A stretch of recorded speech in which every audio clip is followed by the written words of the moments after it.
সুরেন্দ্র কুমার সিনহা আওয়ামী লীগ সরকারের আস্থাভাজন হিসাবে প্রধান বিচারপতির পদে অধিষ্ঠিত হন এবং মানবতা বিরোধী অপরাধের বিচারের নামে আপিল বিভাগে প্রহসনমূলক বিচার ও সরকারের এজেন্ডা বাস্তবায়নে প্রদান পূর্বক জামাত ও বিএনপি নেতাদের মৃত্যুদণ্ড কার্যকর করে। এইখানে একটা উদাহরণ আমরা দিতে পারি, সেটা হচ্ছে আব্দুল কাদের মোল্লা সাহেবের জাজমেন্ট, রিভিউ জাজমেন্ট প্রকাশ করার আগে শর্ট অর্ডারে তার মৃত্যুদণ্ড কার্যকর করা হয়েছিল। যে কিন্তু শেখ হাসিনার সাথে বিচার বিভাগের নিয়ন্ত্রণ নিয়ে বিচারপতি এস কে সিনহা চেয়েছিলেন বিচার বিভাগের প্রধান হিসাবে বিচার বিভাগের একচ্ছত্র নিয়ন্ত্রণ তার হাতে থাকবে। বিরোধের প্রেক্ষিতে ফ্যাসিবাদী আওয়ামী লীগ সরকার তৎকালীন প্রধান বিচারপতি এস কে সিনহার উপর ক্ষুব্ধ হয়ে তাকে নজিরবিহীন ভাবে গোয়েন্দা সংস্থা দিয়ে শারীরিক নির্যাতন ও ভয় ভীতি দেখিয়ে প্রথমে দেশ ত্যাগ ও পরে পদত্যাগ করতে বাধ্য করে। এইটার তথ্যসূত্র আমরা এখানে পরিষ্কারভাবে উল্লেখ করেছি। এবং এরপরে পিলখানা ট্র্যাজেডি, ফ্যাসিবাদী শাসন প্রতিষ্ঠার ক্ষেত্রে ক্ষমতা গ্রহণের পরপরই আওয়ামী লীগ টার্গেট করে সেনাবাহিনীকে, পরের পৃষ্ঠা 10, 2009 সালে 25শে ফেব্রুয়ারি ঢাকার পিলখানায় অবস্থিত বিডিআর পরিবর্তিত নাম বিজেপি সদর দপ্তরে তথাকথিত বিদ্রোহ এর নামে সেনাবাহিনীর 57 জন দেশপ্রেমিক চৌকো সেনা অফিসার সহ 74 জনকে হত্যা করে। বিদ্রোহকালীন সময়ে অবরুদ্ধ কর্মকর্তাদের উদ্ধার করতে তৎকালীন আওয়ামী লীগ সরকার যথাযথ ব্যবস্থা গ্রহণ না করে হত্যাকাণ্ডকে ত্বরান্বিত করেছে। পরবর্তীতে জনগণের জোরালো দাবি সত্ত্বেও বিডিআর মূলক তদন্ত কার্যক্রম পরিচালনা করেছে। বিচারে ষড়যন্ত্রের হোতাদেরকে বাদ দিয়ে কেবলমাত্র মাঠে থাকা সৈনিক ও জওয়ানদের বিচার কার্য পরিচালনা করেছে। 5ই আগস্ট বিপ্লবের পর এই রহস্য পুনরুদ্ধারের জন্য একটা কমিশন গঠন করা হয়েছে। এরপরে 20 পৃষ্ঠাতে শাপলা চত্বরের গণহত্যা 5ই মে রাতের অন্ধকারে সমাবেশে অবস্থান নিরীহ নিরস্ত্র এতিম মাদ্রাসা ছাত্র সহ ছাত্র জনতার উপর রাতের অভিযান পরিচালনা করে অগণিত মানুষকে নিষ্ঠুর ভাবে হত্যা করা হয়। এই অপারেশনের নিষ্ঠুরতা ও হত্যাযজ্ঞ যেন দেশবাসী জানতে না পারে, এই জন্য তাৎক্ষণিকভাবে সরাসরি সম্প্রচাররত দিগন্ত টিভি এবং ইসলামিক টিভি নামে 2টি ইলেকট্রনিক মিডিয়া বন্ধ করে দেওয়া হয়। এই সংবাদ এর মাঝের অংশে আছে অধিকার নামক একটি সংগঠন হত্যাকাণ্ডের বিষয়ে বর্ণনা দেওয়া, তা প্রধানের বিরুদ্ধে মামলা ডিজিটাল নিরাপত্তা আইনে মামলা দায়ের করে তাকে কারাদণ্ডে দণ্ডিত করা হয়। এরপরে গুম ও বিচার বহির্ভূত হত্যাকাণ্ড 21, ফ্যাসিস্ট আওয়ামী লীগ সরকার তার মেয়াদকালে ভিন্ন মতাবলম্বী মানবাধিকার বিরোধী দল সহ যে কোনো ধরনের ভিন্ন মতকে নিপীড়ন ও নিষ্পেষণের সমর্থক হয়ে উঠেছিল। এই সময় একটা রিপোর্টে দেখা যায় নিখোঁজ হয়েছিল 416 জন, আর একটা রিপোর্টে দেখা যায় 611 জন।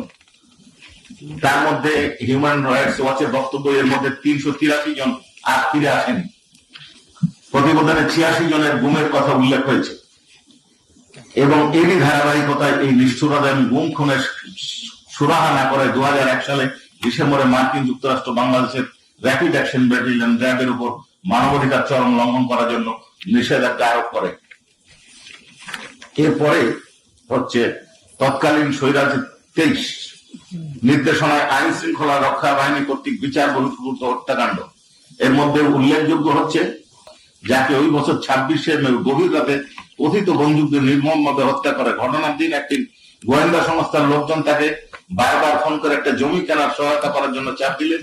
সেই গোয়েন্দা সংস্থার কর্মকর্তারা কথা অনুযায়ী তিনি বাসা থেকে বের হন।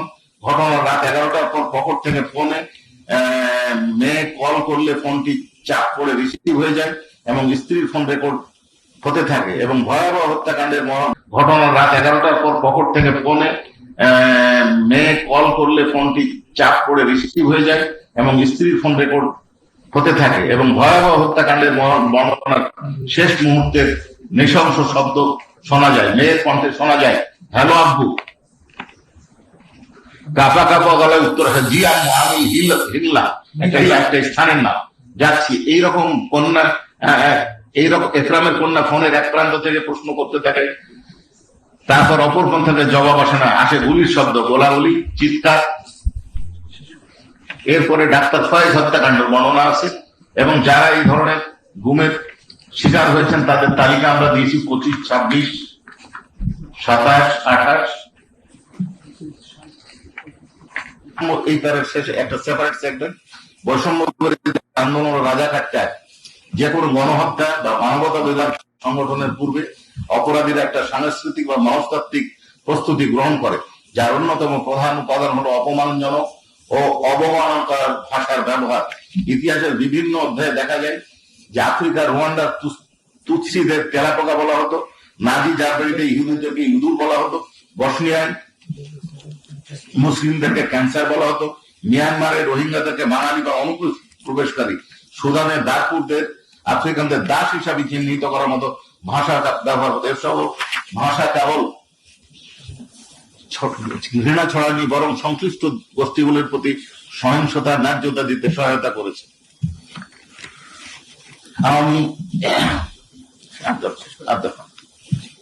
আওয়ামী সরকার মধ্যে গণমাধ্যম নিয়ন্ত্রণের বিষয়টা আছে, আমাদের 43 পৃষ্ঠা আছে গণমাধ্যমের উপর আঘাত। আমি যাচ্ছি এরপরে না, লাইন বাই লাইন আছে,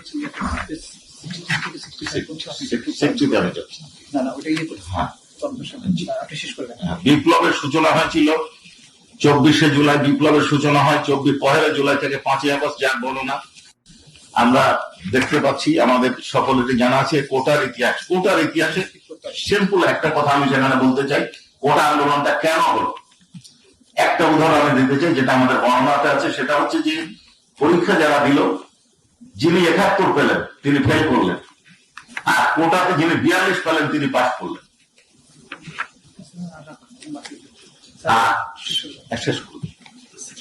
শেষ আমি যে দুটো বিষয় আনতে চাচ্ছি, এক হচ্ছে প্রাণঘাতী অস্ত্রের ব্যবহারের নির্দেশ। আমরা তৎকালীন প্রধানমন্ত্রী শেখ হাসিনা এবং ঢাকা দক্ষিণ city corporation mayor Fazle Noor Taposh এবং ঢাকা বিশ্ববিদ্যালয়ের ভাইস চ্যান্সেলর এবং শেখ হাসিনার মধ্যেকার 16 জুলাই এবং 18 জুলাই দুটো ফোন আলাপের অডিও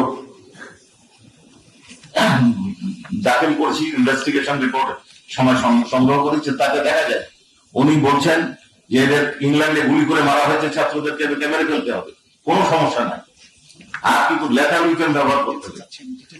আর একটা বিষয় কি বলছেন, সেটা হচ্ছে যে আমি বললাম ভাঙতে অমুক জিনিস, আগুন দিতে, ওরা যে সেতু ভবনে ভেঙে দিল, অর্থাৎ আগুন জ্বালার পরিকল্পনাটা তিনি তৈরি করেছেন।